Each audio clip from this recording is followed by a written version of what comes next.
నిన్న కొత్తపేటలో జగ్గిరెడ్డి గారు ప్రెస్ మీట్ పెట్టడం జరిగింది. అందులో ముఖ్యంగా రైతుల సమస్యలు, అలాగే ఇసుక గురించి, నిరుద్యోగం గురించి మాట్లాడటం జరిగింది. మరి ఇసుక గురించి జగ్గిరెడ్డి గారు మాట్లాడుతుంటే దెయ్యాలు వేదాలు వెల్లించినట్టుంది. ఎందుకంటే గత ప్రభుత్వంలో ఇంచుమించు 5 సంవత్సరాలు కూడా తూర్పుగోదావరి జిల్లాలో ఇసుక మాఫియాని గుప్పిట్లో పెట్టుకుని కొన్ని కోట్లు సంపాదించింది జగ్గిరెడ్డి గారు. మరి ఆయన ఇసుక గురించి మాట్లాడుతూ ఉన్నారు. చంద్రబాబు నాయుడు గారు గత ఎలక్షన్లో హామీలు ఇచ్చిన విధంగానే ఉచిత ఇసుక అనేది ప్రవేశపెట్టడం జరిగింది. అది ఆయనకి అవగాహన లేనట్టుంది. గత ప్రభుత్వంలో 10 టన్నులని 50,000కి పైబడి అమ్ముకోవటం, అదేవిధంగా ఈ ఇసుక మాఫియా పూర్తిగా గుప్పిట్లో పెట్టుకుని భవన నిర్మాణ కార్మికులకి తీవ్ర అన్యాయం చేశారు. సుమారు 30 లక్షల మంది భవన నిర్మాణ కార్మికులు తిండి లేక, పన్నులు లేక అలమటించి చాలామంది చనిపోవడం కూడా జరిగింది.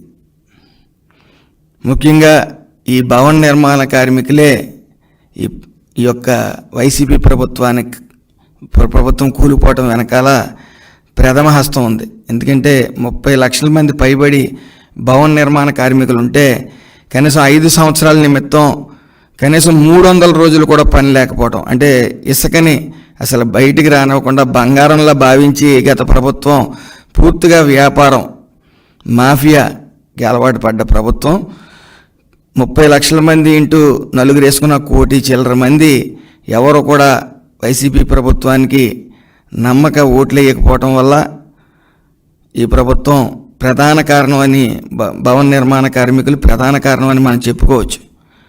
ముఖ్యంగా 9,750 కోట్లు అవినీతి చేశారు. ఇవన్నీ చేసి కూడా ఏ సిగ్గు లేకుండా ఇసుక గురించి మీరు ఎలా మాట్లాడగలుగుతున్నారని చెప్పి నేను ప్రశ్నిస్తూ ఉన్నాను. అలాగే రైతుల సానుభూతి కోసం మళ్ళీ సడన్గా నిద్ర లేచి ఓడిపోయిన తర్వాత మళ్ళీ మాట్లాడుతూ ఉన్నారు. రైతుల గురించి మాట్లాడే హక్కు మీకు ఎక్కడ ఉంది? ఆంధ్రప్రదేశ్ 3వ స్థానంలో, మొత్తం ఇండియాలో 3వ స్థానంలో ఆంధ్రప్రదేశ్ రైతులు ఎక్కువ మంది ఆత్మహత్య చేసుకోవటం అందరికీ తెలిసిందే. అదేవిధంగా రైతులకి ధాన్యం డబ్బుల నిమిత్తం ఏమీ ఇవ్వలేదు ఈ ప్రభుత్వం అని అంటూ ఉన్నారు. మరి ఈ యొక్క ధాన్యం కొనుగోలు చేసింది గత ప్రభుత్వం, అది మీరు మర్చిపోయినట్టున్నారు. మరి నారా చంద్రబాబు నాయుడు గారు 1వ తారీఖున పెన్షన్లు 7,000 రూపాయలు ప్రభుత్వ ఖజానాల్లో మొత్తం ఖాళీ చేసిన వైఎస్ఆర్సీపీ ప్రభుత్వం మరి అయినప్పటికీ, ఖాళీగా ఉన్నప్పటికీ ఆయన సక్సెస్ఫుల్గా 1వ తారీఖున 65 లక్షల మందికి ఈ 7,000 పెన్షన్ అందజేయడం జరిగింది. ఇంటింటికి వెళ్ళి మరి అందజేయడం జరిగింది. మీరు ఇంటింటికి వెళ్ళరు అని ప్రచారం కూడా ఎలక్షన్లో చేశారు. వాటిని అన్నింటినీ అధిగమించి వాలంటరీ వ్యవస్థ ద్వారా కాకుండా సచివాలయం వ్యవస్థ ద్వారా 1వ తారీఖున 7,000 రూపాయల పెన్షన్లు అందజేయడం జరిగింది. వాటిని అధిగమించుతూ మరి 1,000 కోట్లు ఈ రైతులకి శాంక్షన్ చేయడం జరిగింది ధాన్యం కొనుగోలు నిమిత్తం. అది మీకు తెలియదు బహుశా. మీరు ఎందుకంటే ఎక్కువ ఓడిపోయిన తర్వాత ఓటమిని భారీ స్థాయిలో ఉంది కాబట్టి జీర్ణించుకోలేక రాత్రింబవళ్ళు పడుకుంటూ ఉన్నారు. సడన్గా లేచి ఏదో ప్రెస్ మీట్ పెట్టాలని పెడతా ఉన్నారు, కానీ అవగాహన లేకుండా పెడతా ఉన్నారు. మిగిలిన 600 కోట్లు కూడా అతి త్వరలో రిలీజ్ చేయడం జరుగుతుంది ఈ ధాన్యం డబ్బులు అని చెప్పడం జరిగింది మన క్యాబినెట్ మీటింగ్లో కూడా. అలాగే నిరుద్యోగ సమస్య గురించి, నిరుద్యోగులు వృత్తి ఇవ్వాలి మీరు ప్రామిస్ చేశారని చెప్పి జగ్గిరెడ్డి గారు మాట్లాడుతూ ఉన్నారు. అది కూడా హాస్యాస్పదంగా ఉంది. ఎందుకంటే ఒక వికాస అనే సంస్థనే ద్వారంపూడి మానసిక పుత్రిక, తద్వారా ఉద్యోగాలను తీసుకుంటున్నట్టు నటిస్తూ 1,00,000 రూపాయలు 2,00,000 రూపాయలు వికాస సంస్థ ద్వారా డబ్బుల్ని ఈ నిరుద్యోగుల నుంచి తీసుకుని మరి మీరు చేసిన పని ఏంటి అనేది ఒకసారి వెనక్కి వెళ్ళి చూసుకోవాల్సిందిగా కోరుతా ఉన్నాను. అలాగే చంద్రబాబు నాయుడు గారు సూపర్ 6లో భాగంగా 20 లక్షల ఉద్యోగాలు కానీ నిరుద్యోగ భృతి కానీ ఇస్తామని ప్రకటించడం జరిగింది. ఈ ప్రభుత్వం రాగానే గౌరవనీయులు నారా చంద్రబాబు నాయుడు గారు మొదట సంతకం మెగా డిఎస్సి మీద సంతకం పెట్టడం జరిగింది. అలాగే స్కిల్ సెన్సెస్ మీద 5వ సంతకం కూడా పెట్టడం జరిగింది. అది మీరు గమనించాలి. జగ్గిరెడ్డి గారు పూర్తిగా అవగాహన లేకుండా ప్రెస్ మీట్లు పెడతా ఉన్నారు. అదేవిధంగా మేము ఇప్పటికీ కట్టుబడి ఉన్నాం. అందరం కూడా చంద్రబాబు నాయుడు గారు పర్యవేక్షణలో 20 లక్షల ఉద్యోగాలు ఈ 5 సంవత్సరాలు ఖచ్చితంగా ఇచ్చి తీరుతాం, అందులో సందేహం లేదు. అదేవిధంగా పూర్తిగా అవినీతే జేయంగా గత 5 సంవత్సరాలు మీరు పాలించారు. దాని ప్రభావమే మీకు 11 సీట్లు. నాకు తెలిసి ఈ నిరుద్యోగ భృతి గురించి మీరు పోరాడుతూ ఉన్నారంటే గతంలో మీ కార్యకర్తలు మీరు కలిపి పూర్తిగా అవినీతి ఎలా చేయాలనే కాన్సన్ట్రేషన్ చేశారు. ఈ 11 సీట్లు ఇచ్చి మిమ్మల్ని మూల కూర్చోబెట్టిన తర్వాత మీ కార్యకర్తలు నిరుద్యోగులు అయ్యారు కాబట్టి ఆ నిరుద్యోగ భృతి వస్తుందేమో నా ఆశతో ఇలాంటి ప్రెస్ మీట్లు పెడతా ఉన్నారు. కాబట్టి మీరు ఇలాంటివన్నీ మానుకుని ఎప్పటికప్పుడు వార్తలు చూస్తూ అప్డేట్ అవ్వటం మంచిదని నేను భావిస్తూ ఉన్నాను. ముఖ్యంగా మీరు మంచాలకి పరిమితం అవ్వద్దు, అప్పుడప్పుడు టీవీలు చూడండి. త్వరలో నారా చంద్రబాబు నాయుడు గారు, అలాగే పవన్ కళ్యాణ్ గారు, అలాగే లోకేష్ గారి ఆధ్వర్యంలో స్వర్ణ ఆంధ్రప్రదేశ్ అనేది చూడబోతా ఉన్నాం, మీరు చూస్తారు. ఈ ఎన్డీఏ కూటమి ఏర్పడిన తర్వాత నేను మంత్రిగా, కార్మిక శాఖ మంత్రిగా ప్రమాణం చేసిన తర్వాత సుమారు 4 ప్రమాదాలు జరిగినాయి. ఇటు ఫ్యాక్టరీస్లో కానీ అటు బాయిలర్స్లో కానీ. 15 రోజుల క్రితం అల్ట్రాటెక్ సిమెంట్లో కానీ, అదేవిధంగా ఏపీ జెన్కోలో కానీ జరిగిన ప్రమాదాల్లో 4 చనిపోవడం జరిగింది. ఈరోజు ముఖ్యంగా Vasant chemicals private limited Achyutapuram నందు ఉదయం 8:15 ఆటోక్లేవ్ సేఫ్టీ రిలీఫ్ వాల్వ్ తెరుచుకోవడం వల్ల ప్రమాదం జరిగింది. అందులో భాగంగా ప్రదీప్ రావెల్ అనే వ్యక్తి 44 సంవత్సరాల వయసు గల వ్యక్తి ప్రమాదానికి గురవటం, అతన్ని ఎన్టీఆర్ హాస్పిటల్స్కి తీసుకువెళ్ళటం, అనకాపల్లిలో ఉన్న ఎన్టీఆర్ హాస్పిటల్కి తీసుకెళ్ళటం దురదృష్టవశాత్తు ఆయన మరణించడం జరిగింది. యాజమాన్యం వెంటనే స్పందించి 35 లక్షలు ఎక్స్గ్రేషియా అతను ప్రకటించడం జరిగింది. అలాగే ఈరోజు సామర్లకోట మండలం అచ్చంపేటలో జరిగిన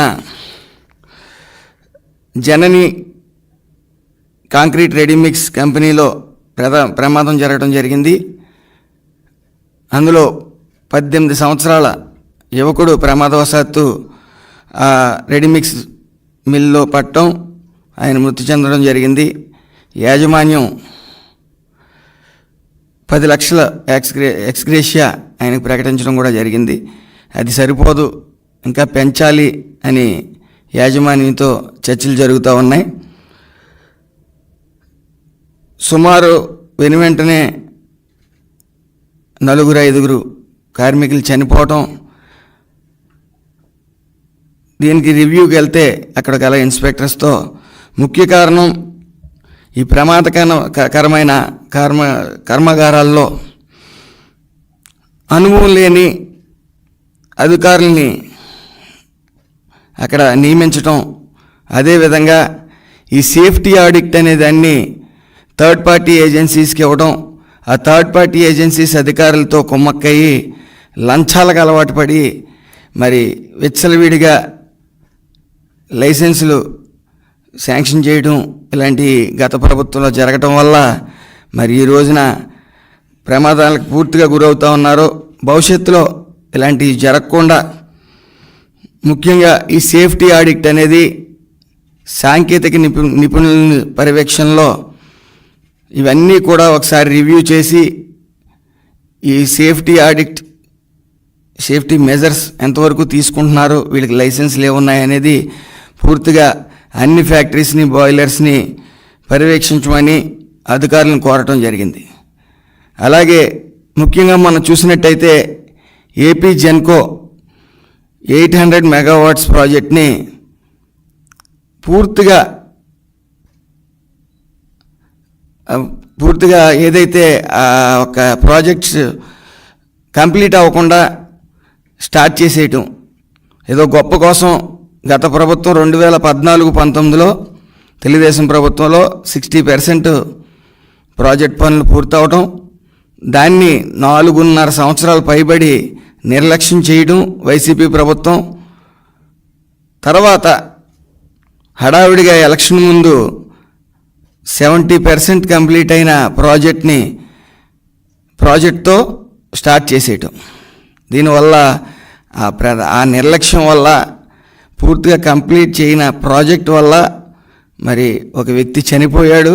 అందులో ముఖ్యంగా ఈ ఫ్లై యాష్ అనేది అక్కడికి రావటం, ఆ ఫ్లై యాష్ని సిమెంట్ ఫ్యాక్టరీలకి తరలించడం కోసం, బూడిద తినటం కోసం, ఒక రకంగా బూడిద తినటం కోసం పెద్దిరెడ్డి అండ్ టీం అక్కడికి వెళ్ళి ఇష్టం వచ్చినట్టు దందా చేయటం.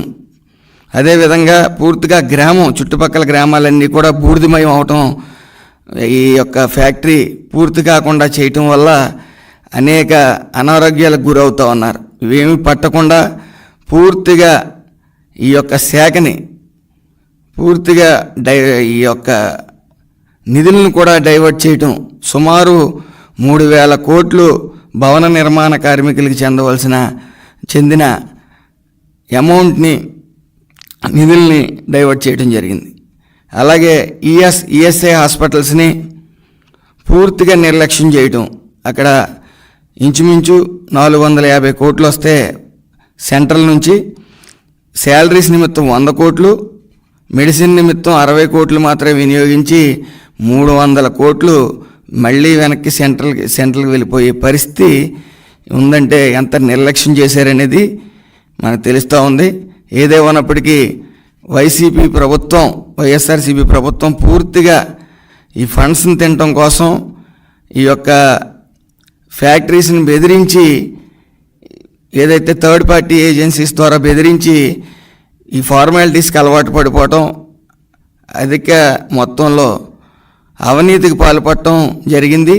దాని ప్రభావమే గత 15 రోజుల నుంచి ఈ 4 ఇన్సిడెంట్లు ప్రమాదాలు జరగడం జరిగింది. కాబట్టి ఇక్కడి నుంచి ఈ సేఫ్టీ ఆడిట్ అనేది సాంకేతిక నిపుణులతో పర్యవేక్షణ చేయడం జరుగుతుంది. ఎక్కడ ఏదైనా సరే ఈ రూల్స్ని అతిక్రమించి కానీ, ఏదైనా పర్మిషన్స్ లోబడి కానీ, పర్మిషన్స్ లేకపోవడం వల్ల కానీ అక్కడ ఏది కనిపించినా సరే కఠిన చర్యలు తీసుకుంటామని, దానికి రివ్యూ అతి త్వరలో పెడతాం అధికారులందరితో కూడా. ఈ వైఎస్ఆర్సీపీ ప్రభుత్వ పాలనలో ఈ అక్రమాలు, ఈ యొక్క ఫార్మాలిటీస్కి అలవాటు పడిపోవడం, థర్డ్ పార్టీస్ని గ్రిప్లో పెట్టుకున్న అధికారులు లంచాలకు అలవాటు పడటం జరిగింది. అవి ఇకపై ఎట్టి పరిస్థితుల్లో సాగనివ్వం. Thank you.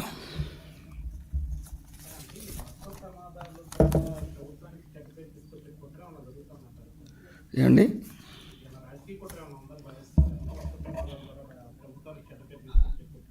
అదేమి లేదు.